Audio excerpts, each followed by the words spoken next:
Warahmatullahi wabarakatuh.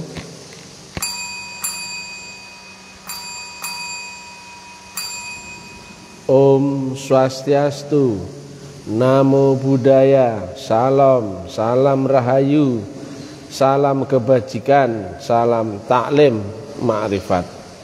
Kajian ilmiah metafisika tasawuf Islam, edisi siaran langsung.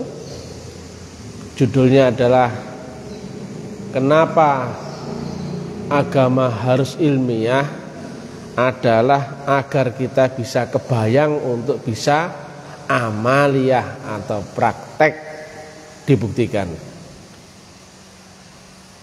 Jika agama samawi tentu turun dari yang maha mutlak, artinya top down. Tapi beda dengan agama yang dari ardi, dari olah pikir akal, ya, dari belajarnya akal. Itu agama ardi atau agama bottom up. Yang ini nggak mungkin nyambung. Jika nggak beserta unsur yang maha mutlak, nggak mungkin bisa sampai kepada yang mutlak. Maka relatifnya akal yang belajar mempelajari agama ini nggak mungkin bisa menjangkau Allahu Subhanahu wa ta'ala. Nah, akal itu sendiri fungsinya adalah di dunia, karena dunia adalah bagi yang berakal. Maka prakteknya agama itu sebetulnya di alam ruh. Tetapi untuk menuju undang-undang di alam ruh itu mesti mempelajari lewat undang-undang di alam dunia atau akal.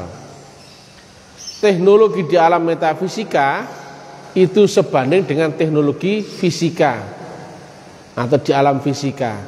Hanya saja beda alam, beda dimensi. Tapi rumusnya sebanding. Tapi undang-undang di alam fisika ini ya memakai akal itu nggak bisa dipakai di alam metafisika.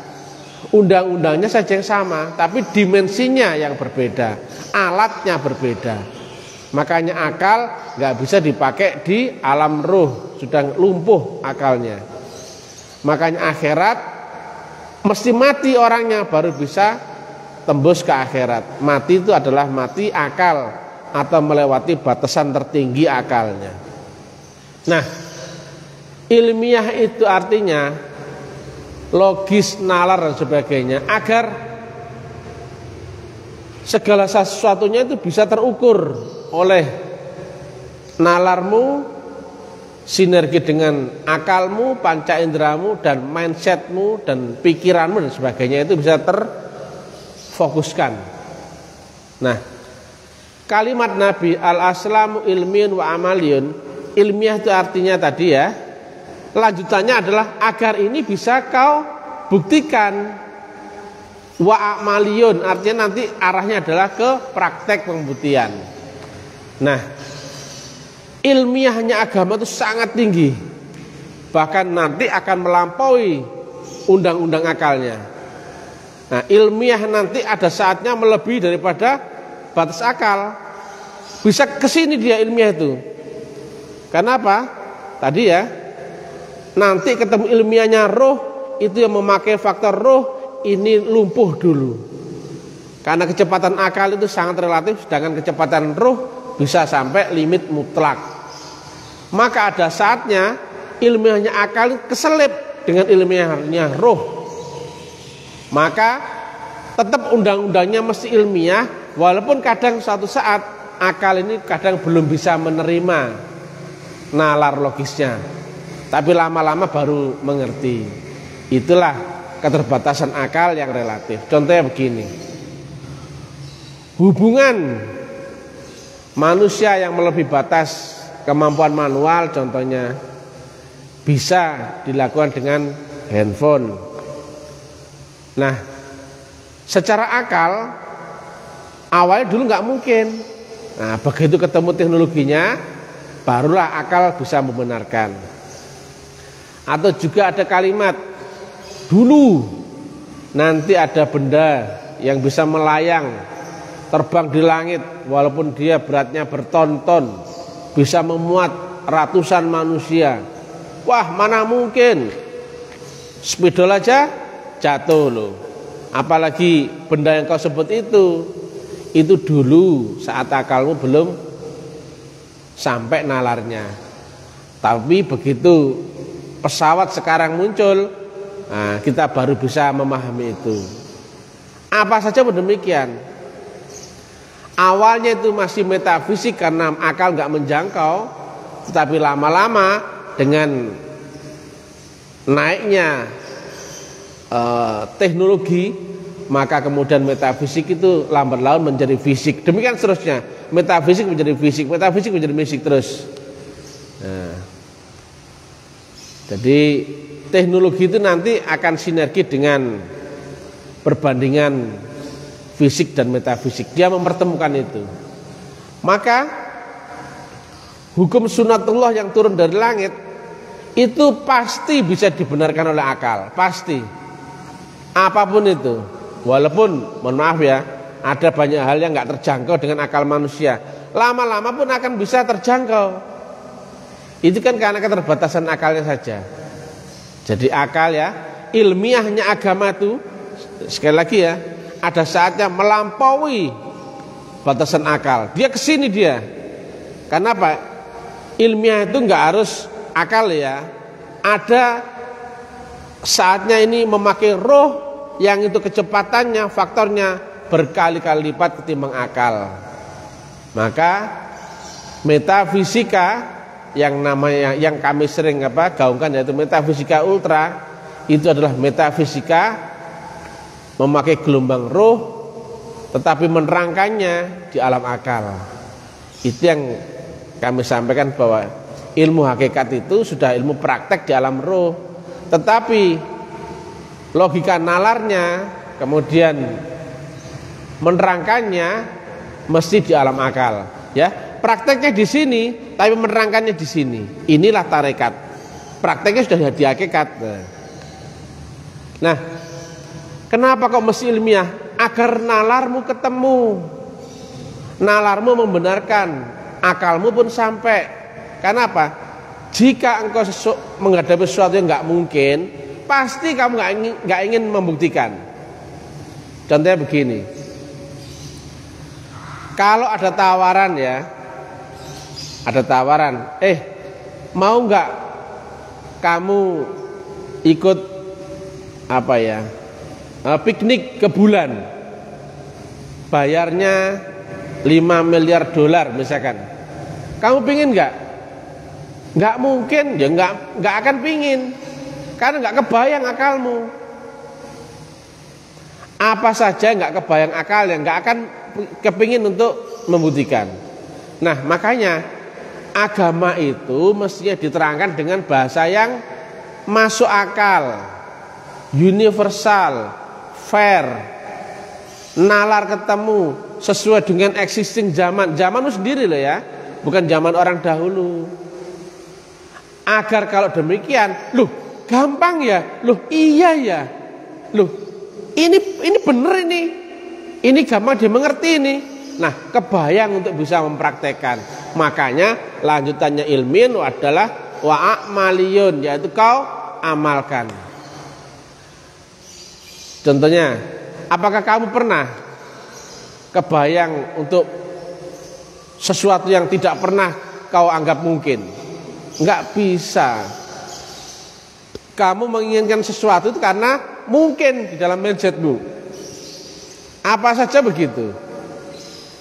Nah, kalau sesuatu sudah enggak mungkin kau jangkau, maka kamu enggak akan nyari.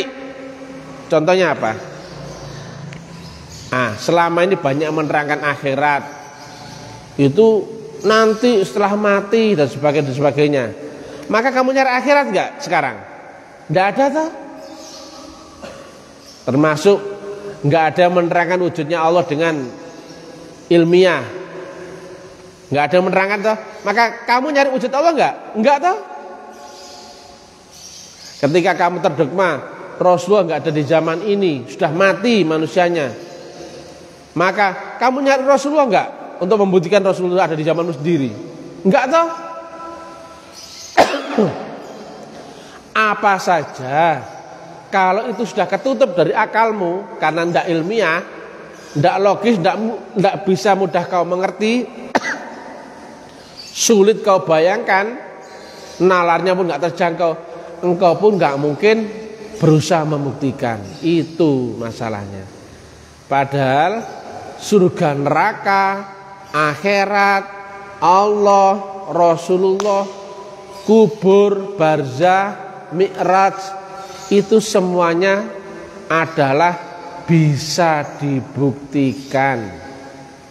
Maka hei para ulama, kiai, ustadz, sampaikanlah agama itu dengan masuk akal, dengan ilmiah, agar manusia itu kebayang untuk berusaha membuktikan. Lah kamu cerita dongeng saja, fiktif saja, kamu aja membuktikan aja enggak. Bagaimana kau tularkan ke orang lain supaya membuktikan? Makanya enggak ada orang yang mencari wujudnya Allah, ya apa enggak? Enggak ada yang mencari Rasulullah di zaman ini, zamanmu sendiri, ya apa enggak? Enggak ada yang berusaha membuktikan akhirat itu sekarang, ya apa enggak? Enggak ada yang mencari Shiratal Mustaqim sekarang, ya apa enggak? Karena agama hanya diceritakan teori saja, teori yang nggak masuk akalnya orang-orang, sehingga nggak ada yang nyari. Malah ya, karena nggak ada yang menerangkan ilmiahnya, giliran taklim makrifat menerangkan ilmiahnya, loh gitu loh, banyak yang kepanasan, kan aneh. Demikian kuatnya dogma. Padahal ilmiah kan standar umum, fair, bisa diterima oleh sesama Islam, beda aliran, beda golongan, beda mazhab, beda apa, bisa nerima. Bahkan orang agama lain pun pasti bisa nerima karena masuk akal, universal, rahmatan lil alamin, itu loh. Enggak kok dogmanya saja. Agamaku benar, agamamu salah. Jelaskan itu apa maksudnya. Gak kok dikit-dikit kitab loh, kerpean saja. Ilmiahnya mana? Kok hanya kitab saja. Ilmiahnya lo mana? Nah kalau nggak ilmiah kan cocoknya kan buat aliranmu sendiri, golonganmu sendiri. Itu toh agamamu agama seperti dalam tempurung loh. Padahal mestinya jika Islam itu rahmatan lil alamin, mestinya Islammu itu bisa merangkul semuanya. Bisa diterima oleh orang Hindu, saudara Buddha, saudara Kristen, saudara Kejawen, saudara orang Sumatera, orang Sulawesi, gitu loh. Makanya betul kalimat Nabi itu sangat menohok itu, al-aslamu ilmiyun wa amaliyun. Nah sayangnya prinsip ini enggak kejangkau oleh orang-orang, sehingga agama hanya sebatas dogmanya saja. Coba ya, jika manusia ada di dua dimensi, dimensi jasmani dan dimensi rohani, ini termasuk akalnya, pikirannya, panca inderanya, ini rohani sudah beda ya. Kalau agama itu di sini tapi nggak pernah praktek untuk ke sini, benturan. Akal satu dengan akal yang lain nggak pernah bisa sama, seleranya beda, beda budaya beda, beda kondisi beda, beda kelasnya beda, nah, beda golongan beda, beda aliran beda. Loh mana yang rahmatan lil alaminnya itu mana? Mestinya rahmatan lil alamin itu pandangan kacamata Tuhan, bukan kacamata manusia yang sempit, bukan itu. Makanya coba ya, kita harus belajar fair. Jadi agama itu enggak hanya disampaikan bisik-bisik dalam kandang, kan itu. Makanya dakwah itu selalu geremeng-geremeng, sembunyi-sembunyi, diam-diam. Alasannya apa? Ini untuk konsumsi tertentu. Nah berarti kamu kan enggak ilmiah. Kalau ilmiah, konsumsi publik. Ya, makanya taklim ma'rifat yang menerangkan wujudnya Allah. Nah kalau nggak ilmiah sudah dibantai orang saya dari kemarin-kemarin, dibunuh orang itu. Kalau nggak ilmiah menerangkan Rasulullah zaman ini, sudah dibunuh orang saya, dicari orang banyak ini. Menerangkan ilmiah, orang-orang pun banyak yang mendekat, pengen tahu metodologinya, clear, ya, kebayang, masuk akal, nalar, logis, mudah dimengerti. Lanjutannya apa? Iya ya, ini bisa dibuktikan loh. Wa amaliyun loh. Lah kamu cuma beragama tapi pernah salat khusyuk nggak? Pernah mi'raj? Pernah ketemu wujudnya Allah? Pernah ketemu Rasul zamanmu? Pernah membuktikan kubur? Pernah membuktikan barzah? Pernah nyebrang Shiratal Mustaqim? Pernah ketemu surga neraka? Nggak selesai di situ, cuman teori aja. Makanya nalarnya dibalik dong. Seorang pelaku yang asli, jika ketemu metodologi yang pas, maka dia hanya berpegang kata-katanya sendiri, ya, kata-katanya sendiri. Tapi kata-katanya itu pasti cocok dengan kitab suci, gitu loh. Tapi kalau orang dikit-dikit kitab suci, dikit-dikit kitab suci, dia bukan pelaku. Dia kerpeker atau pengerpek. Nah, kalau anak SMP, SMA yang kayak gitu dikeluarkan itu dari kelas itu. Kamu ketahuan ngerpek, keluar kamu. Apa kamu itu? Nah, bodohmu nggak naik kelas. Ya, sekolah jadi keluarkan ngerpek itu. Kalau pelaku dia auto menerangkan, katakan sendiri nggak mengalami.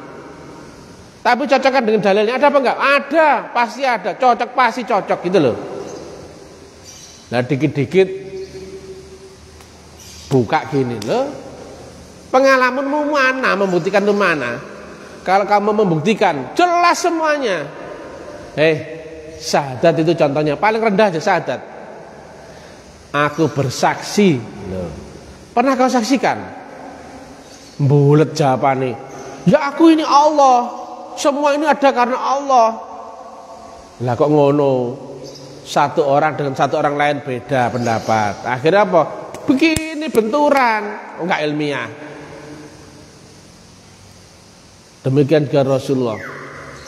Rasulullah yang zaman ini itu siapa? Kan sudah diterangkan oleh taklim ma'rifat. Ada lagi Rasulullah ya dalam diriku ini Rasulullah. Rasulullah ini. Kalau ilmiah clear untuk semua orang. Maka nalar orang itu nerima dan kemudian kebayang untuk mencari untuk membuktikan itu. Ya, teori ini praktek, di tengah-tengah ini ada metodologi. Itulah mestinya orang menerangkan tajamnya tarekatullah, teknologinya, metodologinya. Jadi bisa dipraktekkan gitu loh. Teori ini ini kan praktek. Ini tuh metodologi, teknik, teknologi, cara, toreko loh. Kamu sholat contohnya, tapi nyambung sama Allah, nggak tahu. Coba ya, banyak itu. Akhirnya apa? Ada yang berpendapat, aku sholat itu seperti seolah-olah aku dilihat Allah atau seolah-olah aku melihat Allah. Kok seolah-olah itu loh? Allah yang mana? Loh. Padahal mendirikan sholat dengan zikir. Zikirmu ingat siapa? Ingat mana? Ingat apa? Enggak tahu toh? Begitu Allahu Akbar. Apa yang kau ingat? Coba jujur aja lah. Pasti selain Allah.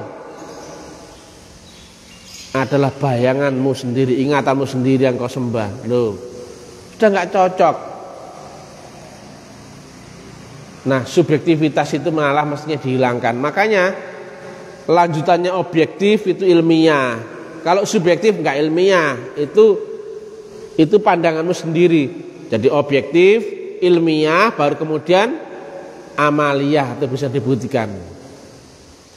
Karena sifatnya Allah itu untuk semua orang, semua manusia. Nggak punya Tuhan itu nggak hanya untuk Tuhanmu sendiri, golonganmu sendiri, bukan. di makom syariat, ya. Tapi syariat yang diilmiahkan, bukan syariat yang dogma. Itu pasti akan ada banyak benturan. Syariatnya Hindu, Buddha, Kristen, Kejawen dan sebagainya, Islam, oh benturan semua. Satu agama pun benturan kepercayaan, keyakinan, kemudian aliran, golongan, organisasi. Masa kayak gitu? Makanya prakteknya itu mesti di alam roh. Alam roh pasti objektif, karena apa? Akalnya udah nggak jalan, akalnya zero. Lewat ini zero akalnya. Melewati batas 2400 jam itu sama dengan 00,00 loh. Prakteknya di sini di alam roh pasti akalnya objektif. Jelas toh? Lo bantahan kalau ini nggak masuk akal, bantahan. Ini bisa diterima oleh ahli fisika, matematika, manajemen, orang Hindu, Kristen, Buddha, orang Islam manapun bisa nerima ini, masuk akal. Makanya sangat sedikit ya orang yang bisa membuktikan itu. Kalau cerita oh banyak, teori oh banyak, pinter-pinter setinggi langit. Tapi makanya saya nggak pernah jawab di medsos, nggak pernah jawab. Kalau ketemu gitu saya tanya, debat ya. Misalkan ya saya cerita alam kubur, dia debat. Oh alam kubur Pak nggak begitu gini.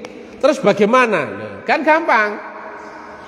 Gampang tuh lihat seorang ahli teori sama pelaku tuh gampang. Kalau pelaku auto. Kalau teori semuanya kembali lagi kepada dalil, pendapat dan sebagainya. Oke? Karena cuaca hujan, jadi kita pending dulu. Jadi artinya demikian ya. Dari awalnya manusia itu punya selera, kepentingan, harapan, khayalan, angan-angan, subjektivitas, karakteristik, ego, latar belakang, ini mesti dinolkan menjadi objektif. Objektif nanti baru ketemu ilmiah. Setelah ilmiah baru bisa mengamaliyahkan. Jadi ilmiah itu bisa diriset, bisa dianalisa, bisa diukur. Tapi gak ukur gak harus dengan meteran gini. Kan repot kalau ngomong sama orang bodoh-bodoh itu. Nah, terukur itu gak harus dengan meteran gitu, enggak. Terukur itu nanti hubungannya kalau dengan gelombang metafisika pasti akan cocok dengan kitab suci. Oh, gampang toh. Jadi yang kita kerjakan nanti nggak lepas dari kitab suci. Oh, membenarkan kitab suci itu patokan terukurnya agama. Kemudian bisa diterima semua aliran, semua golongan, semua organisasi, semua agama, semua disiplin ilmu loh. Enak toh? Semua loh enak. Loh, kalau Ta'lim Ma'rifat dakwah semua orang bisa ngantri itu. Karena menerima penjelasan ilmiahnya. Lanjutannya adalah wa maliyun, bisa dibuktikan. Ini baru namanya hakul yakin. Ngomongin ke arah hakul yakin aja, rumusannya nggak ketemu. Apalagi membuktikan, nggak mungkin. Kamu pernah? Karena hujannya reda ya, kita teruskan lagi. Pernah membuktikan kubur? Alam kubur bisa membuktikan nggak? Pernah. Kalau pernah, ceritakan ilmiahnya. Rukun syaratnya, tekniknya, kemudian apa, bagaimana nyebrang ke kubur, bisa nggak cerita? Bisa. Jadi jangan cuma teorinya, prakteknya loh. Ujungnya nanti prakteknya, praktikalnya. Sebelum prakteknya pasti ada metodologi. Metodologinya aja nggak dikuasai kok. Mana bisa praktek? Teori itu teori ya. Teori itu undang-undang, hukum, kaidah, norma, aturan, itu syariat. Prakteknya bukan di syariat lagi. Prakteknya nanti adalah di dimensi roh. Dan kemudian rohmu yang sampai baru berbalas Ma'rifatullah. Ya, ada balasan Tuhan. Awaluddin ma'rifat, akhir din ma'rifat. Dengan kalimat ini aja lo bingung orang. Seolah ma'rifat kan wow, bukan. Ma'rifat itu biasa-biasa saja. Oh, normal kok. Ya enggak normal kan orang berhenti di syariat, buntu di syariat, mabuk di syariat. Itu luar biasa tuh, gendengnya maksudnya. Ya. Ya Bang ya. Luar biasa gendengnya maksudnya. Hei, syariat saja itu fasik kata Nabi. Itu Nabi. Nah kamu percaya siapa? Nabi nggak kenal. Ya nggak kenal apa nggak kamu? Kan kenal nama. Kau tafsiri sendiri dan sendiri. Akhirnya apa?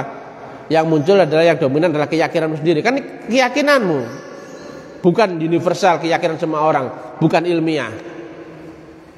Contohnya begini. Ini tembok ya, ini tembok.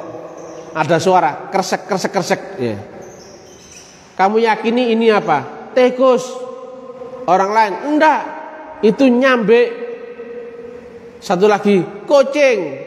Satu lagi ular.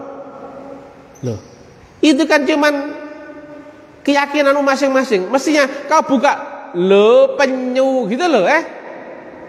Agama itu membuktikan sendiri. Melewati keyakinanmu yang blok-blok. Padahal mestinya itu saya itu nggak pingin ngomong blok-blok lagi. Tapi kempalmu keterlaluan sih. Ini untuk semua orang ya, yang khususnya goblok ya. Blok-goblok. Agama buktikan ya. Ini kan dibalik tabirnya apa enggak? Alam kubur dibalik tabir enggak? Alam kubur. Barzah dibalik tabir enggak? Surga neraka dibalik tabir enggak? Lah ngapain kamu melihat ini dengan keyakinanmu sendiri? Surga itu begini loh. Kubur itu begini loh. Beda orang beda keyakinan kok. Singkap sendiri. Oh itu loh kubur. Oh ini barzah. Oh ini surga neraka. Gitu loh. Hakul yakin kalimat Nabi. Gak kok eker di syariat. Pendapat kok dibentur-bentur no. Gak ngeladennya kayak gituan. Oh, sama gobloknya. Lihat ya. Ada orang 3 debat tentang dibaliknya ini. Kucing. Ini apa ular. Ini apa ayam. Lu kan sederhana. Berarti 3 orang itu pasti sama gobloknya. Kalau yang pinter tinggal datang dibuka. Oh penyu. Gitu loh. Berarti yang debat itu berarti pasti bukan pelaku. Ya apa enggak? Ngaku goblok. Nemen gue gobloknya. Nemen gue. Apa meneh? Goblokmu kau tularkan kepada orang lain. Kau belum membuktikan tapi kau tanamkan keyakinan pada orang lain. Gue sesat menyesatkan gue. Ya apa enggak? Agama ku teko langit, duduk teko keyakinanmu lho, nggur keyakinan. Buktekno. Makane ilmu yakin tertolak, ilmu yakin itu ilmu cerita. Ainul yakin pun belum. Baru kau buktikan dari mana asalnya. Tentu harus nyambung dengan Allah Ta'ala dulu. Ya, harus ilmiah ya. Mari kita sebarkan paham ini bahwa segala sesuatunya harus ilmiah.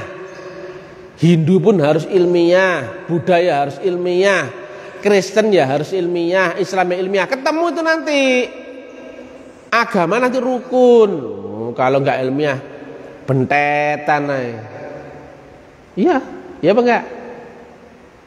Makanya dahsyat dakwah taklim ma'rifat menggemparkan dunia. Karena apa? Gaya bebas, menerangkan wujudnya Tuhan. Katanya ini ngerpek yang mana? Orangnya zaman ini aja nggak ada yang nongol kok, nggak ada yang jelasin, nggak ada kok. Iya apa enggak? Paling bisik-bisik, berarti kan nggak pede. Ya apa enggak? Ilmiah tuh publik sudah berhak untuk menerima, gitu loh men. Gitu loh. Begitu diilmiahkan kok banyak orang kepanasan. Lu agama kok diilmiahkan? Goblok. Gua blokmu lho. Teman-teman po. Kalau kamu percaya Nabi Muhammad, loh itu loh kalimat Nabi Muhammad. Al-aslamu ilmiyun wa amaliyun loh. Gak berarti kau gak kena ilmiahnya kemudian itu kau nafikan. Itu bukan kalimat Nabi. Wah buyar. Gak cocok sama kalimat Nabi maka itu kau anggap tidak ada. Kempelmu tambah kebangetan. Bertingkat-tingkat goblokmu itu loh Blok goblok. Makanya ngaji nak tali marifat. Biasa saja orangnya, nggak perlu ketok alim, nggak ke Arab-Araban, biasa. Arab ya boleh, Jawa ya boleh, Sunda ya boleh. Gak harus kami ini memaksakan orang masuk ke agama saya, enggak. Kristen ora apa-apa, Hindu ora apa-apa. Ya, kebatinan ya silakan, spiritual silakan, kejauhan silakan. Cuman kami menerangkan ilmiahnya. Begini loh, teknologinya begini loh. Kalau kamu masuk akal, pasti kamu tertarik. Gitu loh. Enggak dogmanya dahulukan. Kristen itu salah, Islamnya bener loh. Lah gitu wae. Jelaskan produkmu itu yang paling bagus, masuk akal, bisa dibuktikan. Kalau orang kebayangkan, loh iya ya, ini gampang ya memahaminya. Nalarnya logis ya. Dan juga nggak memaksa orang ya. Mana pernah taklim ma'rifat memaksa orang? Enggak. Menerangkan antara ini dan ini. Maka jika selain benar ya pasti salah.